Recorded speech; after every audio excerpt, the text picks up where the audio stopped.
Adik sekalian, selamat pagi berkah dalam. Selamat pagi berkah dalam. Kita bersama-sama memasuki masa Advent, di mana sudah menjadi tradisi dalam kehidupan gereja. Sebelum merayakan hari raya Natal, kita berada dalam masa Advent yang kita lalui selama kurang lebih 4 pekan. Advent sendiri itu berasal dari bahasa Latin Adventus yang berarti kedatangan. Tapi juga berasal dari kata advenire, itu bisa lebih positif karena dalam arti itu menuju kedatangan. Nah, dia mengarahkan langkah-langkah kita. Nah, karena itu Advent yang kita jalani bersama ini berarti pula masa-masa untuk persiapan diri menyambut kedatangan Yesus Kristus yang dijanjikan oleh Bapa untuk turun ke tengah-tengah kehidupan kita. Karena itu kita mempersiapkan diri dengan harapan agar pantas untuk menyambut kedatangan Tuhan.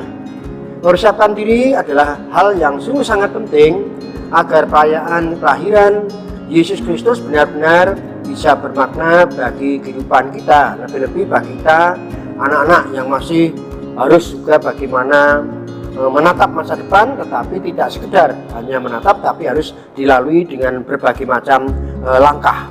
Nah, maka perlu dipersiapkan. Nah, lalu apa saja yang dilakukan dengan dalam persiapan itu? Sekurang-kurangnya yang namanya membangun pertobatan. Nah, pertobatan sungguh harus diusahakan dan itu harus terjadi dalam kehidupan sehari-hari, dalam hidup yang kita jalani bersama. Sebagai contoh, kalau sekarang ini masa Advent, bagaimana mempersiapkan diri melalui belajar, memperbaiki dalam konteks belajar kita, dan itu juga untuk masa depan.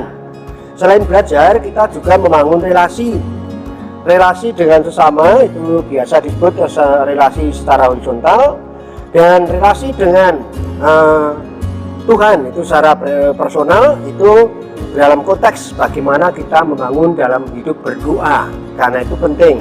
Nah, hal yang lebih utama lagi setelah semuanya itu dipersiapkan, lalu nanti dipakai untuk disempurnakan dengan menerima sakramen tobat.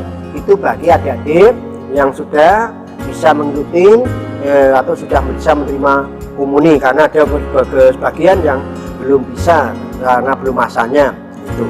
Nah, lalu selain itu juga bisa bagi yang belum, lebih-lebih bisa membangun niat-niat baru sebagai bentuk pertobatan. Lalu apa yang mau dibangun, antara niat untuk misalnya lebih rajin lagi, kemudian di samping itu lebih menghargai terhadap orang tua, memperhatikan kalau orang tua menyapa ataupun juga meminta kepada kita orang tua, kita memperhatikan orang tua yang mengarahkan langkah-langkah kita. Dengan cara demikian kita sudah berusaha sedemikian rupa untuk bisa menyambut yang dijanjikan oleh Allah melalui pewartaan para nabi, yaitu Yesus Kristus Sang Immanuel, Allah yang menyertai kita. Semoga penyertaannya sungguh bermakna bagi kehidupan kita ke depan. Berkah dalam.